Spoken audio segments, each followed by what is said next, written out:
पे किसक न जाए फिर तो मौलाना ही न हुआ।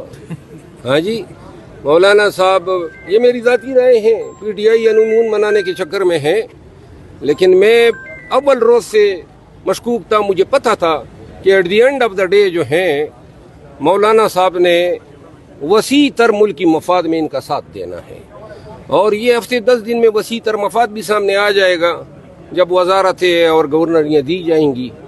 तो लिहाजा और अफसोस की बात है इतने पीपल पार्टी नून और ये JUI MQM कितने मुअम्मर सियासतदान हैं, अगर ये लोग मुल्क का नहीं सोचते हैं इस उम्र में भी, हमारी नस्लों का नहीं सोचते हैं, शॉर्ट टर्म ज़ाती मकासद के लिए आईन को किलबड़ बना दिया, पार्लियामान को जिस तरीके से इन्होंने बेतौकीर किया पार्लियामेंटेरियन को।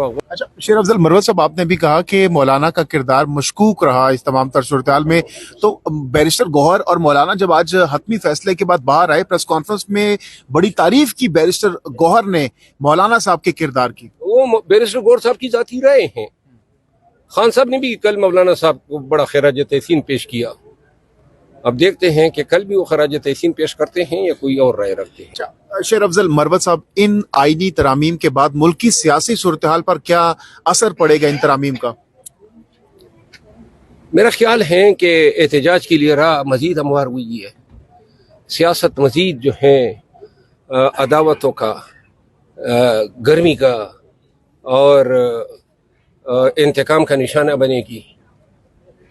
रास्ते जो हैं मसालियत की तरफ कोई एक भी रास्ता ऐसा नहीं है जो हमें ले जा सके, क्योंकि आज जो ये तरामीम हुई हैं ये सियासतदानों ने अपने लिए तो नहीं की है, अवाम के लिए तो नहीं की है, पाकिस्तान की अदलिया पे कारी ज़रब। यानी मरवत साहब, इन तरामीम के बाद आपके ख्याल में खान साहब की रिहाई दूर दूर तक अब नजर नहीं आ रही?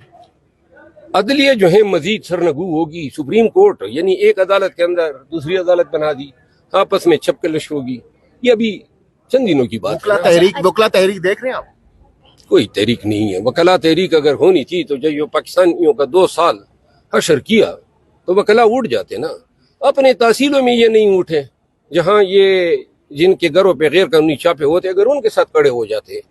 मैं नहीं देख रहा हूँ कि वकला तहरीक जो है, जब ज़रूरत थी पाकिस्तान को सबसे ज़्यादा ऐसी तहरीकों की तो सिविल सोसाइटी भी नाकाम हुई। इंसानी हकूक़ के इदारे जो हैं किधर हैं? कभी आपने सुना ये जो हो रहा है पाकिस्तानियों के साथ? कोई आवाज़, इंटरनेशनल कम्युनिटी भी खामोश है। वही हो रहा है जो फ़लस्तीन में हो रहा है, सिविल सोसाइटी खामोश और अदालतों ने सबसे ज़्यादा।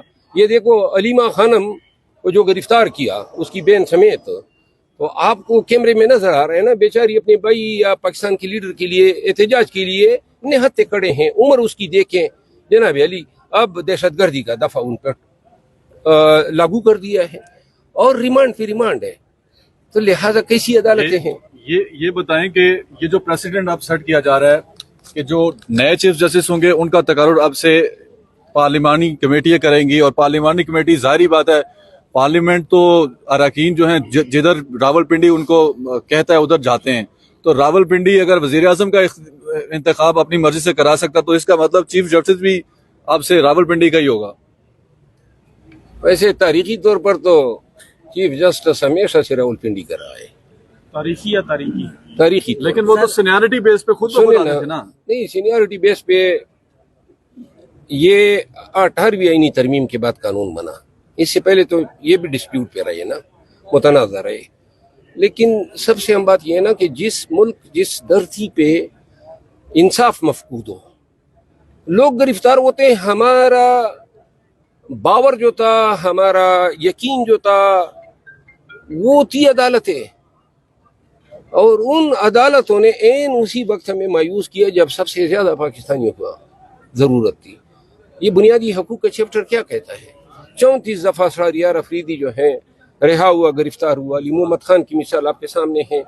अली अमीन को गिरफ्तार किया गया, सुबह सुबह पिराया गया, उसके टांगों के नाखून खींचे गए, उसके बाल काटे गए, उसके 36 घंटे उसको गर्दन से हाथ बांध के और गर्दन को पाँव से बांध के सिंध ट्रेवल कराया गया।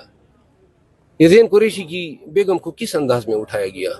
آپ کو علم بھی ہیں کہ بچوں کو مارا جاتا تھا, ان کی ویڈیو لائیو کر کے ان کی ماں کو دکھائی جاتی تھی کہ جی ایم این اے صاحب کو کہیں.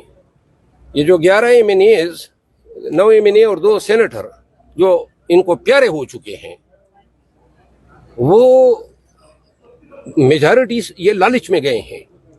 اور پاکستان تحریک انصاف کو چاہیے کہ ان کے نام تشت ازبام کریں, بتا دے قوم کو کہ یہ وہ مکروہ چہرے ہیں جنہوں نے این پارٹی کی پیٹھ میں چورا گھونپا جب ان کا پورے وثوق, پورے یقین اور استقامت کے ساتھ خان کے ساتھ کڑا ہونے کا وقت تھا.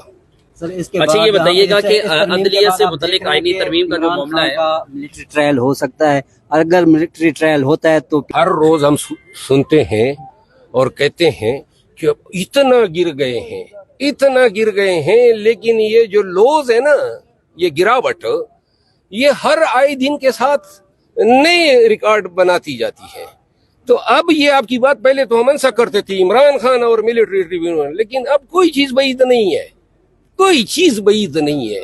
یہ جو چاہیں, کیونکہ مطلق العنانیت ہے, سول مارشل لا ہے, کوئی بنیادی حقوق نہیں ہے.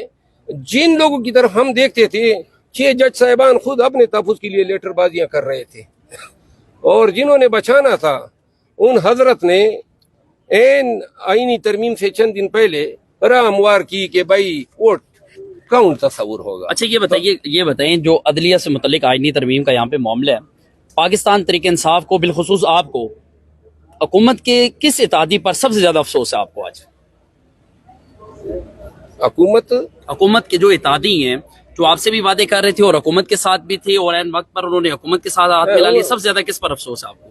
کسی پر افسوس نہیں ہے نا, ضمیر تو ان کا ہے نہیں, تو افسوس کیا ہے؟ جسٹس ہم پہلے سے جانتے تھے, مجھے تو علم تھا نا.